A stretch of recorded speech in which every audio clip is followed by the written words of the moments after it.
அதை போல ராத்திரி முழுக்க இந்த சரித்திரம்லாம் நடந்தது. வராக புராணத்திலே இந்த சரித்திரம்லாம் சொல்லப்பட்டிருக்கு. அதுல கடைசியில பூமாதேவி இடத்துல சொல்றார், எங்கிட்ட அபச்சாரப்பட்ட எத்தனையோ அசுரர்கள் ராட்சசர்கள் உள்ளனர், மொத்த பேரையும் மன்னிச்சுட்டேன். சரி ஏதோ தெரியாத பண்ணிட்டான்னு. ஆனால் தப்பித்தவறி என் பக்தனிடத்துல ஒருத்தன் சிறு துளி அபச்சாரப்பட்டிருந்தாலும் அதற்கப்புறம் அவன் 100 கோடி வருஷம் அதற்காக பரிதவித்து 100 கோடி தாமர மலர்களை கொண்டு எனக்கு அர்ச்சனம் பண்ணி மன்னித்து விடுன்னு கேட்டாலும் நான் மன்னிப்பதில்லை, மன்னிப்பதில்லை. அது ரொம்ப பிரதான வாக்கியம் வராக புராணத்தில் இருக்கிறது. நக்ஷமாமி வசுந்தரே, நக்ஷமாமி வசுந்தரே, பத்மகோட்டி சதேனாபி நக்ஷமாமி வசுந்தரே.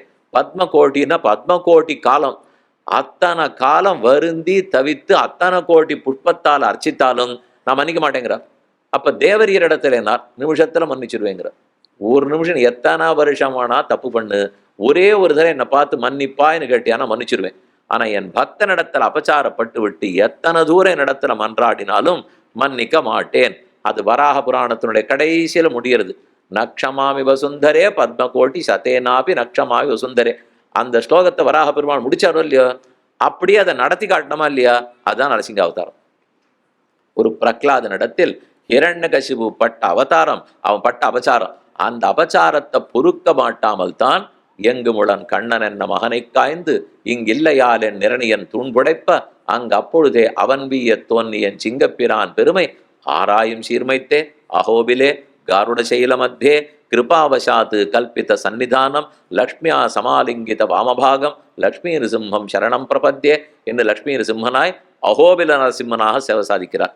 பக்கத்துல திருவல்லிக்கேணியில போனோம்னால் பள்ளியிலோதி வந்த தன் சிறுவன் வாயில் ஓர் 1000 நாமம் ஒள்ளியவாகி போத ஆங்கதனு கொன்னுமோர் பொறுப்பிரனாகி பிள்ளையை சீறி வெகுண்டு தூண் புடைப்ப அங்கு அப்பொழுதே அவன் வீய தோன்றினான் அப்போதே தெள்ளிய சிங்கம் ஆகிய தேவை திருவல்லிக்கேணி கண்டேனே.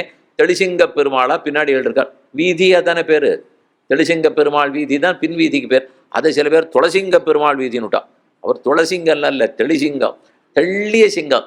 பக்தனுக்கு ஒரு ஆபத்து வந்தா விட்டே விட மாட்டோன்னு தெளிவா இருக்காரு இல்லையா? எத்தனை அபச்சாரப்பட்டாலும் விட மாட்டேன் அப்படிங்கிறது அவருடைய தெளிவு. தெள்ளிய சிங்கம் ஆகிய தேவை திருவல்லிக்கேணி கண்டேனே. பெரிய ஆளரியாக தஞ்சமாமணி கோயிலே வணங்கி, தஞ்சமாமணி கோயில வர்ண கலாபத்தோட நரசிம்ம பெருமாள் அவ்வளோ பெருசா எழுதிருக்கார். அதோ கார்த்திகை மாசம் வந்ததுன்னா எள்ளு போட்டா கீழே விழாது. மிக்கானை மறையாய் விரிந்த விளக்கை என்னுள் புக்கானை புகழ்சேர் பொலிகின்ற பொன்மலையை தக்கானை கடிகைத்தடன் குன்னின் விசையிருந்த அகாரக்கனி அடைந்து போனேனே. அமிர்த பலவல்லி நாயிகா சமேத சோழசிம்மபுரத்தில் யோக நரசிம்ம சுவாமி ஷோலிங்கர்ல மலைக்கு மேல 1305 படி ஏறணும். ஏறினா அதுக்கு மேல சேவை சாதிக்கிறார். கீழே தக்காங்குளம் சேவித்து விட்டு மேலே ஏறணும்னால் சப்த ரிஷிகளையும் ரட்சித்து கொண்டு பெருமாள் எழுந்துள்ளிருக்கிறார். மிக்கானை மறையாய் விரிந்த விளக்கை என்னுள் புக்கானை, அந்த பெருமாள் தான் எனக்குள்ள புகுந்தான்கிறார். தக்கானை கடிகை தடன் குன்னின் மிசையிருந்த அக்காரக்கணி அங்கண் ஞாலமஞ்ச அங்கோள் ஆளரியாய் அவுணன் பொங்கவாகம் வள்ளுகிறாள் பொழுந்த புனிதனிடம் பைங்கனானை கொம்பு கொண்டு பத்திமையால் அடிக்கு செங்கனாளி இட்டிரஞ்சும் சிங்கவேள் குன்னமே. நல்ல நெஞ்சே நாம் தொழுதும் நம்முடன் நம்பெருமான் அல்லி மாதர் புல்கனின் 1000 தோழனிடம் நெல்லி மல்லிகை கல்லுடைப்ப புல்லரையார்த்து அதர்வாய் சில்லு சில்லன் நொள்ளராத சிங்கவேள் குன்னமே. சிங்கவேள் குன்றம் தான் அகோபிலம். அங்க 9 நரசிம்மர்களாக பெருமாள் இன்னைக்கு சேவை சாதிக்கிறார். மேல உக்ரஸ்தம்பம், அதுக்கு மேல போனா ஜுவாலா நரசிம்மன், வழியில சத்திரவட நரசிம்மன், பார்கவ நரசிம்மன், குரோடா நரசிம்மன், லக்ஷ்மி நரசிம்மன், மாலோல நரசிம்மன், கீழ நரசிம்மன், அதுக்கு மேல பெருமாள் பார்கவ நரசிம்மன். இத்தனை நரசிம்மர்களா? ஒவ்வொருத்தரும் ஒவ்வொரு அர்த்தத்தை நமக்கு சொல்லிக்கொண்டே எழுந்துள்ள இருக்கிறார்கள். இப்படி எங்கு நரசிம்மரா இருக்கார் என்னால் எங்கும் இருக்கிறேன்னு சொல்றதுக்கு தான் அந்த அவதாரமே. அதைத்தான் நம்மாழ்வார் சுலபமா சொல்றார். எங்கு முழன் கண்ணன் என்ற மகனை காய்ந்து. பிரகலாதன் பண்ண பெரிய தப்பு என்ன தெரியுமோ? எல்லா இடத்துலையும் கடவுள் உண்டுன்னு சொன்னதான். இது நல்லா இருக்கே சுவாமி. ஒருத்தர் உண்மையை சொன்னார், அதுக்கு போய் இவ்வளவு அண்ணால் நாடே அப்படித்தான். உண்மையை சொன்னா யாரு கேட்டுப்பா? எத்த சொன்னாலும் உண்மையா அது அவளுக்கு பிடிச்சதா சொன்னா தான் கேட்டுப்பா. உண்மைன்னு சொன்னா கேட்டுவாளா? எத்தனையோ வருஷமா எதோ படிச்சுட்டே இருக்கும். இதெல்லாம் உண்மையானால் இது பாரதத்தின் வரலாறானே தெரியாது, ஆனா படிச்சுட்டே இருப்போம். யார் எழுதினதுனால் யாரை நம்மளை எல்லாம் கொள்ளடிச்சுன்னு போனாரோ அவர் தான் எழுதி கொடுத்தாருங்க. அப்ப அவரே எழுதி கொடுத்தது நான் படிச்சா நான் எப்படி சுவாமி நல்லது தெரிஞ்சுக்க முடியும்னா? அவ்வளவுதான் உலக இயல்பு. அது கலியுகம். கலியுகத்துல எப்பவுமே நுகர்வோர் தான் ஜாகிரதையா இருக்கணும், விற்பனை செய்வோர் ஜாகிரதையா இருக்க மாட்டார். வேணும்னா நம்ம ஜாக்கிரதையா இருந்துக்கணும். அவன் சில இடத்துலாம் போட்டுப்பா, நுகர்வோர் ஜாக்கிரதை, நீங்க பார்த்துங்கோ, நீங்க தான் உங்க பாட்டை பார்த்துக்கணும். நம்ம காசு கொடுக்குறோம்னா பொருள் ஒழுங்கா ஒரு புஸ்தகம் வாங்குறீனால் இந்த புத்தகம் ஆச்சாரியர்களாலே அனுமதிக்கப்பட்டதா, அவர்கள் உள்ளத்தை தாண்டி இருக்காதா, இல்லை யாரான் ஒருத்தர் என் நெஞ்சில தோணின அர்த்தத்தை நான் எழுதுறேன்னு ஆரம்பிச்சிட்டாருண்ணா. அப்புறம் எல்லாத்தையும் நான் படித்து எத்தையும் அந்த வாசலில் போகிறதெல்லாம் வாங்கி சாப்பிட்டுட்டு எப்படி திண்டாடிட்டு இருக்கோமோ அதே தான் இதுவும். சாப்பாட்டில் அது ஆபத்து, உடம்பு போகும், மனம் ஒன்றும் ஆகாது. இதை வாசித்தா மனம் கெட்டுப்படும். அதனால் மனத்துக்கு கட்டுறதுக்கு ஒரு வழி, சாப்பாட்டுக்கு ஒரு வழி வேண்டாம். எது பூர்வாச்சாரியர்கள் பார்த்து வால்மீகி சொல்லியிருக்கார். எங்கிட்ட எதையான எதிர்பார்த்தா சொன்னார்? ஒரு 10 காசு கேட்டார் அவர். பரத்வாஜர் இவ்வளோ எழுதியிருக்கார், விஸ்வாமித்திரர் இத்தனை கொடுத்தார், பேர்பட்டது பராசரர் எழுதியிருக்கார். என்னால் ஒன்றும் ஒருத்தர் நம்மகிட்ட எதிர்பார்த்ததே இல்லை. தன்னலமற்று சுயநலமற்று புரோபகாரத்துக்குன்னு எழுதினவா. அப்ப அத்தை தான் படிக்க வேண்டும். ஏன் சொல்ல வந்தேன், இப்படி இந்த க்ஷேத்திரத்திலெல்லாம் நரசிம்ம பெருமாள் எழுந்துள்ளிருக்கார். எதற்காக? எங்கு முளன், எல்லாவிடத்திலும் இருக்கிறார்னா சர்வ வியாபகத்துவம். இப்ப முதல்ல இருக்கும் நேரத்துக்குள் இந்த அவதாரத்துக்கு பிரயோஜனம் என்னன்னு சொல்றேன். நேத்திக்கும் பிரயோஜனம் எல்லாம் பார்த்தோம். அவதாரத்துக்கே என்ன பிரயோஜனம்னு சொன்னேன், வராகாவதாரத்துக்கு என்ன பிரயோஜனம்னு பார்த்தோம். இப்ப ஸ்ரீ நிருசிம்ஹாவதாரம் பிளந்தார். இந்த தூண் பிளந்தது எதற்காக? நரசிம்ம பெருமான் தூணை பிளந்தார். எல்லா இடத்துலையும் கண்ணன் இருக்கார்னு பிரகலாதன் எண்ணம். கயாது ஹிரண்யகசிபு இவா 2 பேரும் ஏற்கனவே ஹிரண்யாட்சனை வராக பெருமான் அழித்தார்னு பார்த்துட்டோம். தான் கூட பிறந்தவனை அழிச்சுட்டானேன்னு ஹிரண்யகசிபுக்கு ஒரே கோபம். அதனால கடும் தவம் புரிந்தான்.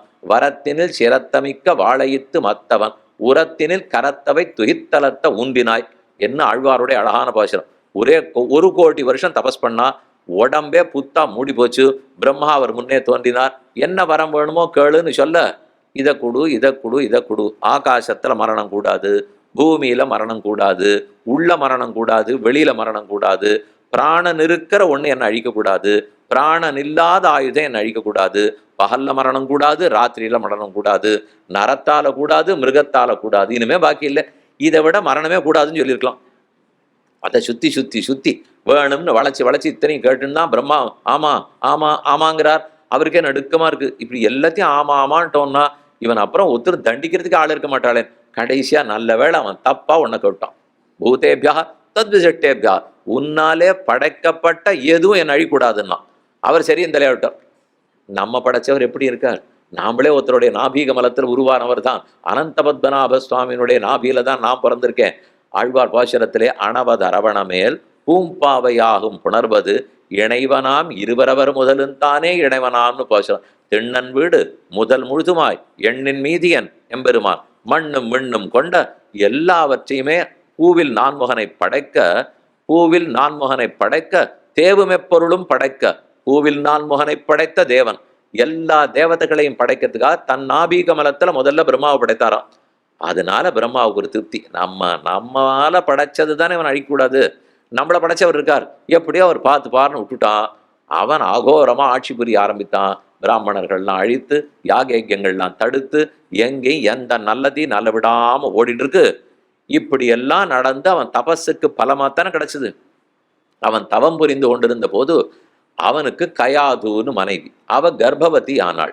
அதுக்கப்புறம் தான் இவன் தபஸுக்கே போனான். அவன் தபஸுக்கு போன உடனே இந்திரன் பார்த்தான், இவனை நாம இப்பவே அழிச்சுட்டா தான் அந்த குலமே நாசமாயிடும், அப்ப நம்மெல்லாம் ஆபத்தில்லாத காப்பாற்றப்படுவோம். கயாதுவ கையை பிடிச்சு இழுத்துன்னு போறான். வழியில நாரதர் பார்த்தார்.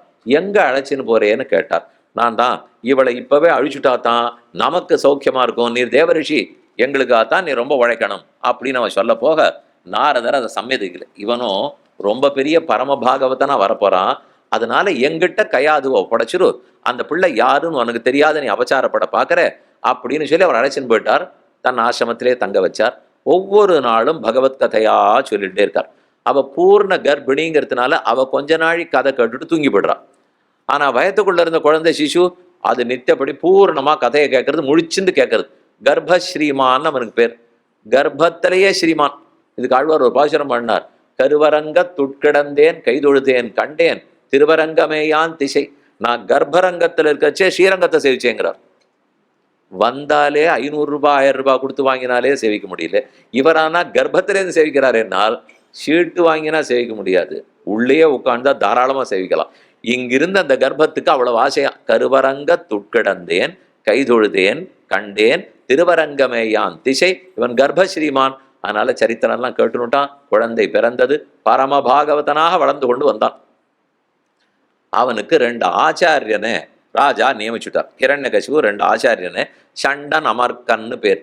அவள்லாம் அந்த அசுர குலகுரு சுக்கராச்சாரியனோட 2 பிள்ளை. அவர்கள் கற்றுக் கொடுக்கணும். ஹிரண்யாய நமஹா, ஹிரண்யாய நமஹா, இதான் அவர் சொல்லணும். அவர் சொல்லிக் கொடுக்குறார். ஹிரண்யாய நமஹா, பிள்ளை எதிரொலிக்கிற மாதிரி நாராயணாய நமஹா அப்படின்னு அவன் சொல்றான். நம்ம இதை சொல்லவே இல்லையே அப்படின்னு அவர் தகச்சு போய் ஹிரண்யாய நமஹா அழுத்தி சொல்றார். நாராயணாய நமஹா அவனை அதே வேகத்துல திருப்பி அழுத்தி சொல்றான். நம்ம குழந்தைகிட்ட ஏதாவது ஒரு கேள்வி கேட்டோம்னா எந்த ஸ்வரத்துல கேட்குறோமோ அதுவும் அதே ஸ்வரத்துல பதில் சொல்லும். நம்ம நம்ம ஏதோ இழுத்துட்டோம்னா அதை விட வேகமா அதே மாதிரி அதுவும் சொல்லி காட்டும். அது போல சின்ன பிள்ளை 5 வயசு தானே. அதனால ஆமா நாராயணாய நமஹான்னார். அவருக்கு ஒன்றும் புரியலன்னா இதெல்லாம் சொல்லியே கொடுக்கல, நீயா எங்க கத்துன்னு வந்தே அப்படின்னு அவர் கேட்கிறார். அல்ல எங்க அப்பாட்ட சொல்றேன்னுட்டோம்.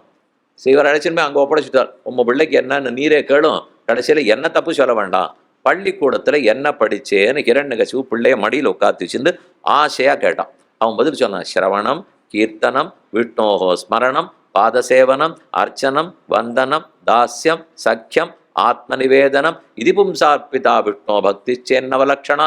9 விதமா விஷ்ணுவனிடத்துல எப்படி பக்தி பண்ணலான்னு கத்துட்டேன்னா. ஹிரண்யகசிபு குருவை திரும்பி பார்த்தான். பார்த்தா அவர் நிலைமை என்னவா இருக்கும்? இவர் தானே கற்றுக் கொடுத்துருக்கணும். இவர் தான் 9 வித பக்தியை கற்றுக் கொடுத்துருக்க. அவர் நடுங்கிறார். அரசே என்னை எதுக்கு பார்க்கற, நான் இதெல்லாம் சொல்லியே கொடுக்கல இந்த பிள்ளைக்கு, இவன் எங்கேருந்து தெரிஞ்சுட்டு இருக்கான்னு தெரியல. அப்ப ஹிரண்யகசிபு பிள்ளை கெட்டியா பிடிச்சிருந்து, எங்கேருந்து கத்து கொண்டு வந்தாய், யார் உனக்கு விரோதி, யார் நண்பர், ஏதானு ஒழுங்கா கத்துனியானால் நான் நாளையிலேருந்து பள்ளிக்கூடத்துக்கு போக மாட்டேன்னா. ஏன் என்று தந்தை கேட்கிறார். தேவர்களெல்லாம் விரோதிகள், அசுரர்கள்லாம் நண்பர்கள் அவ சொல்லித்தரா. எனக்கு இந்த நண்பன் விரோதின்னு 2 சொல்லுக்கு அர்த்தமே தெரியல. யாரை பார்த்தாலும் பகவத் சிருஷ்டியில நண்பனாத்தான் படுறார்கள். சர்வபூதாத்மகே தாத்த ஜெகநாதே ஜெகன்மயி பரமாத்மனி கோவிந்தே மித்ராமித்ர கதாகுதா சாஸ்தா விட்டு அசேஷஸ்ய ஜெகதோயோ பிரதிஷ்டிதா. எல்லா இடத்துலையும் ஒருத்தர் தான் இருக்கார். இதுல யார் விரோதி யார் நண்பன், என் கண்ணத்தை பாகுபாடெல்லாம் படவே இல்லை அப்படின்னு திருப்பி சொல்றான். இந்த பிள்ளைக்கு யார் இதெல்லாம் கற்றுக் கொடுப்பார்கள்? அது என்ன நீ அப்படி சொல்லிட்டே, உன்னுடைய உள்ளத்தில் யாரோ ஒருத்தர் அமர்ந்து கொண்டு இதெல்லாத்தையும் இப்படி பேசுன்னு தூண்டுறதா தெரியுது. என்னை எதிர்ப்பாயின்னு யாரோ உன்னை தூண்டுறா. யார் தூண்டினதுன்னு அப்பா கேட்கிறார். அந்த பிள்ளை சிரிச்சுட்டே சொல்றார். இந்த கேள்வி கேட்க சொல்லி உன்னை யார் தூண்டினானோ அவன்தான் அவன் பெயரை சொல்ல சொல்லி என்னையும் தூண்டினான். உனக்கு ஒரு சாஸ்தா எனக்கு ஒரு சாஸ்திரவா? எல்லாம் தொய்யஸ்தி மையஸ்திச்ச. அவன் எங்க இருக்கிறான்னு கேட்கிறாய், எங்கில்லைன்னு திருப்பி கேட்பேன். எப்போது இருக்கிறான்னு கேட்கிறாய், எப்போதில்லைன்னு திருப்பி கேட்பேன். யாரிட இருக்கிறான்னு கேட்டால் யாரிடத்தில் இருப்பேன் இல்லைன்னு சொல்லுவேன். தொய்யஸ்தி மையஸ்திச்ச உர்வியாமஸ்தி உதகேஷாஸ்தி மையஸ்தி தொய்யஸ்தி. உங்ககிட்ட இருக்கார், எங்கிட்ட இருக்கார், ஆகாசத்தில் இருக்கார், பூமியில இருக்கார், உள்ள இருக்கார், வெளியில இருக்கார், எல்லா இடத்திலும் இருக்கிறார். எங்கு முழன் கண்ணம், இன்னிடம் இன்ன இடம்ன்றதெல்லாம் இல்லை, எல்லா இடத்திலும் இருக்கிறான்னு திரும்ப திரும்ப பிள்ளை சொன்னா. அவனுக்கு கோபம் வந்தது. இவங்ககிட்ட இதெல்லாம் பேசி பிரயோஜனம் இல்லை, கொன்னுட வேண்டியதான் ஆணை விட்டுட்டான். அப்படி கொல்றதுக்காக பல முயற்சிகள் எடுக்கச்சேதான் மலையிலேருந்து உருட்ட போக இப்ப முன்னாடி கதை பார்த்தோம். அதுதான் வராக நரசிம்ம பெருமானுடைய கதை. பாம்புகளை விட்டு கடிக்க வச்சான், யானை காலில் விட்டு இடற சொன்னா, பெரிய நெருப்பு குழி, நெருப்பு காலவாய், அந்த காலவாய்க்குள்ள போட்டு அழுத்தினா. எதுக்கு போனாலும் இந்த பிள்ளைக்கு என்ன தோன்றது, விஷத்தை கொண்டு கொடுத்தால் கருகருன்னு இருக்கு, கண்ணனுடைய கருப்பு வர்ணமாட்டம் இருக்கேன்றான். பாம்பை கொண்டு கடினார், இதுல தான் எங்க பெருமாள் படுத்திருந்தார் அப்படின்னு அதை பார்த்து சிரிக்கிறான்.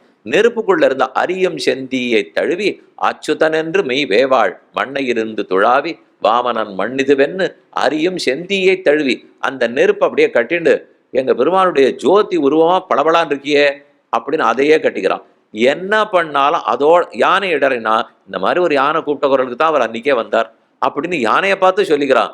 இந்த பிள்ளைக்கு ஒண்ணுக்குமே பண்ண முடியல, யாரையும் இவனை அழிக்கவே முடியாது போல் இருக்குன்னு ஹிரண்யகசிபு புரிஞ்சுட்டு இருக்கணும். அது பகவத் அனுகிரகத்தால இவனுக்கு இந்த சக்தின்னு தெரிஞ்சுக்காமல் அந்த முட்டாள் அகங்காரத்தோட என்ன புரிஞ்சுட்டான், ஹிரண்யகசிபனுடைய பிள்ளையோ இல்லையா நீ, என்ன பார்த்தா தேவர்களுக்கு பயம் இல்லையா, அதனாலதான் உன்னையும் தொடலையான்னு ஆரம்பிச்சான். அதையும் தன்கிட்ட எல்லாருக்குமே கொஞ்சம் தம் முதுகலை தட்டிகிட்டே இருக்கணும். உலகத்துல எது என்ன நடந்தாலும் என்னாலதான் ஆச்சு, இவரால் ஒன்றும் இருக்காது, இவர் கண்ணம் உண்டா உலகமா அஸ்தமிச்சு போயிடும். ஆனா ஏதோ இவருக்கு ஒரு நினைப்பு, நம்மாலதான் லோகமே நடந்துட்டு இருக்கு. அதை போல இந்த ஹிரண்யகசிபுவுக்கு நினைப்பு, குழந்தைய ரொம்ப கடிந்து பார்த்தாலும் ஒன்றும் அவனுக்கு ஆகல. சரி, இன்னும் கடைசி வாய்ப்பு தரேன், ஓ திரும்ப பாடசாலையில படி இந்த தடவை அவன் தனியா இல்லை, கூட 10 பசங்களையும் வச்சு எல்லாம் தப்பு தப்பா சொல்லாத பார்த்துங்கோ, நீங்க தான் கூட இருந்தவனுக்கு சிக்ஷித்து நல்லது சொல்லணும். திரும்ப வர ஆரம்பிச்சார். ஹிரண்யாய நமஹா. இப்போதைக்கு முதல்ல இந்த பிள்ளை மட்டும் சொல்லிட்டான். இப்ப 2ஆம் தரம் வந்த உடனே 10 பேரையும் சேர்த்து சொல்ல வச்சுட்டான். நாராயணாய நமஹா. அந்த பிள்ளைகளுக்கு முதல்ல ஒன்றும் தெரியல. பெருமான் பெருமான் நீ சொல்ற, நம்மெல்லாம் ஹிரண்யகசிபுவுக்கு பிறந்தவர்கள், இவனுக்கு தான் நம்ம ஸ்தோத்திரம் பண்ணி ஆகணும், நீ நாளைக்கு தப்பிச்சுன்னு போயிடுவே, அவன் பிள்ளை, நாங்கள்லாம் சிக்கினுட்டானா. ஒன்றும் கவலைப்படாது, எல்லாரும் ஒத்தனுக்கு தான் பிள்ளைன்னு ஆரம்பிச்சான். யாருக்கும் பிள்ளை இல்லை, ஒரே பகவானுக்கு தான் நானும் பிள்ளை, அவனுக்கு தான் நீயும் பிள்ளை இல்லையா? அவன் ஆராதிக்கிறதுக்கு ரொம்ப கஷ்டம் இல்லையா? நாமெல்லாம் அசுர பிறவி எடுத்திருக்கோமே, அப்ப எவ்வளவு பாபத்தினால இந்த பிறவி எடுத்திருக்கோம். பாபத்தினாலே பிறந்தவர்கள் திரும்ப பாவ பிறவிதானே எழுத முடியும். புண்ணியசாலிகள் தானே அவரிடத்துல போக முடியும். நீ உண்மையை சொல்லு, நான் புண்ணியம் பண்ணவன் இல்லையே, அதனாலதானே அசுரனா பிறந்திருக்கேன், அப்ப நான் எப்படி அங்க போக முடியும்? யார் அப்படி சொன்னார்கள்? நீ புண்ணியம் பண்ணிருக்கியோ பாபம் பண்ணிருக்கியோ, ஒரு துளி நல்லெண்ணம் வந்து என் பாபத்தை போக்குவாயின்னு ஒரு 2 புட்பத்தை எடுத்தவன் திருவடியில போடு, நீ நினைச்சு முடிக்கிறதுக்குள்ள உன் பாபத்தை தொலைச்சிடுவார். அவரை ஆராதிக்கிறது கட்டம் நினைக்காதே, ஸ்வாராதம். ஸ்வாராதம்னா எளிதில் ஆராதிக்கலாம். பத்திரம் புஷ்பம் பலம் தோயம் எத்த கொடுத்தாலும் ஆராதிக்கலாம் அப்படின்னு அந்த பிள்ளை சொல்ல சொல்ல எல்லாருக்கும் திருப்தி. அப்ப நம்ம பாவம்லாம் போயிடுங்கிறியா? அவரை நாமால ஆராதிச்சிட முடியுமா? தேவர்களால கூட அடைய முடியாதுன்னார்களே. விஸ்வாமித்திர வசிஷ்டாதிகள் 1000 வருஷம் தபஸ் பண்ணாலும் அதெல்லாம் இல்லை. அவர்களுக்கு அப்படி இருப்பார், நமக்கு நம்மாட்ட இருப்பார். நமக்கு அப்படியெல்லாம் ஒன்றும் சிரமப்படுத்த மாட்டார் என்று சொல்லி சொல்லி மொத்த பேரையும் மாத்திட்டான். அவர் கொண்டு ஹிரண்யகசிபு முன்னாடியே விட்டுட்டார். இனிமே இந்த பிள்ளைக்கு நாங்க பாடம் சொல்றதா இல்லை, போரும், நீ என்ன கழுவுல ஏற்றிடுவே, அதனால இவனுக்கு இனிமே சொல்லலைன்னா அவனுக்கு கோவம் வந்தது. நீ திரும்ப திரும்ப எங்க இருக்கிறான்னு சொல்றியே, இந்த தூண்ல இருக்கானா அப்படின்னு ஹிரண்யகசிபு கேட்க, உள்ளான் தூணிலும் உளன் துரும்பிலும் உளன். இந்த தூணுக்குள்ள இருக்கிறான்னா முட்டியை மடக்கி கொண்டான். அளந்திட்ட தூணை அவன் தட்ட ஆங்கே வாழிய சிங்க உருவாய் உளந்தொட்டு தூண் பிளந்தது. புறப்பட்டது செங்கட்சீயம் சத்தம் விதாத்தும் நிஜபிருத்திய பாஷிதம் வியாப்திந்த பூதேஷு அகிலேஷு சாத்மனः அதிருஷ்யத அத்தத்புதம் ரூபம் உத்வகன் ஸ்தம்பே சபாயாம் நமிருகம் நமானுஷம். இவ்வளவு பெரிய சபைக்கு நடுவிலே ஓர் தூணு பிளந்தது. பிளந்த வேகத்தில் அட்டகாச சிரிப்போடே பெருமான் புறப்பட்டார். அங்கண் ஞாழமஞ்ச அங்கோள் ஆளறியாய் பைங்கணார் அறிவுருவாய் வெறுவ நோக்கி பருவரைத்தோள் இரணியனை பத்தி வாங்கி அங்கவாள் உயிர் நுதியால் அவனனாகம் அங்குருதி பொங்குவித்தான் அடிக்கீழ் நிற்பீர் என்று அட்டகாச சிரிப்போடு வந்தார். உக்ர நரசிம்மராக இருந்தார், ஹிரண்ய நரசிம்மராக இருந்தார். போராடும் ஹிரண்யகசிபுவை அழித்தார், எடுத்து தன் மடியிலே இட்டு கொண்டார். வரத்தினில் சிரத்தமிக்க வாழையிற்று மற்றவன். அந்த அசுரன் என்ன தப்பு கணக்கு போட்டானால், வரங்காப்பாத்தும் நினைத்தான். வரத்தை கொடுத்தவனையே மற்றொருத்தர் காப்பாற்றுகிறார்ங்கிறத மறந்து போனான். அமிருத்யு சர்வதிற்கு சிம்ஹா சந்தாதா சந்திமான் ஸ்திரஹா அஜஹா துர்மர்ஷனஹா சாஸ்தா விஸ்ருதாத்மா சூராரிஹா. இந்த 11 திருநாமங்கள் தான் சஹஸ்ரநாமத்தின் நிருசிம்ஹாவதாரத்துக்கு. அமிருத்யு சர்வதிற்கு சிம்ஹா சந்தாதா சந்திமா ஸ்திரஹா ஆஜஹா துர்மர்ஷனஹா சாஸ்தா விஸ்ருதாத்மா சூராரிஹா 11. இந்த 11 திருநாமத்தாவில் அவர் சொன்னது எல்லாரையும் தன்னிடத்துல சேர்த்துப்பார், எங்கும் இருப்பார், இங்கில்லை அங்கில்லை என்றில்லை.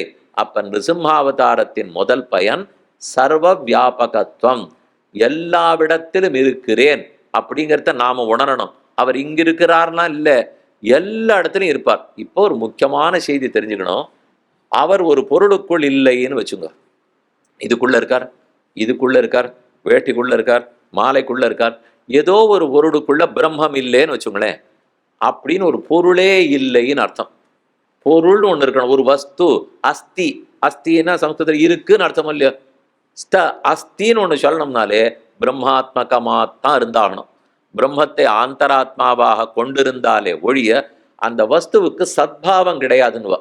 சத்துன்னு சொன்னார், நம்மளை சொல்ல மாட்டாளா, அப்பப்ப வச்சிருப்பாரு அசத்து.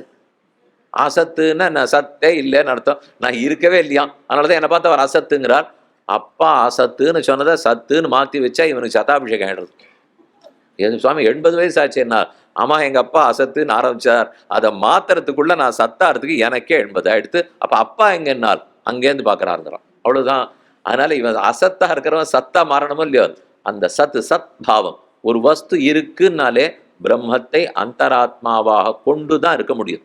அவர் உள்ள இல்லைன்னால் தத் சிருஷ்டுவா ததேவானு பிராவிசத் சத்யத்யச்சாபவத் நிருப்தஞ்சா நிருப்தஞ்சா நிலையனஞ்சா நிலையனஞ்ச விஜானஞ்சா விஜானஞ்சா சத்யஞ்சா அனுதஞ்ச சத்தியம் அபவத் எதிதம் கிஞ்ச. தைத்திரிய உபனிஷத்து சொல்றது சத்து சத்து, ஒன்று அச்சித்து ஒன்று சித்து. இது அச்சித்து. இந்த கண்ணாடி கூட்டுக்கு ஒன்றும் தெரியாது. இதாட்டம் நான் இருக்க முடியுமா? நான் சித்து, என்னுடைய உடம்பு அச்சித்து. ஆனா இந்த உடலை உடைய நான் சித்து. நான் சித்துன்னா ஞானம் உள்ளவன் அர்த்தம். அச்சித்துன்னா ஜடப்பொருள் ஞானம் இல்லாததுன்னு அர்த்தம். ஞானமில்லாத ஜடப்பொருளுக்கு ஞானம் இருக்கிற எனக்கு என்ன வித்தியாசம்? அதுக்குள்ளேயும் பிரம்மம் இருப்பார், இந்த கடிகாரத்துக்குள்ளேயும் பிரம்மம் இருப்பார், இதுக்குள்ளேயும் பிரம்மம் இருப்பார், எல்லாத்துக்குள்ளேயும் இருப்பார். ஆனா தனக்குள் இருக்கிறார் என்னும் அறிவு இதற்கு கிடையாது. எனக்குள் இருக்கிறார் என்னும் அறிவு எனக்கு இருக்க வேணும். அது இல்லாத போதுதான் நம்மளை அசத்துங்கிறான்.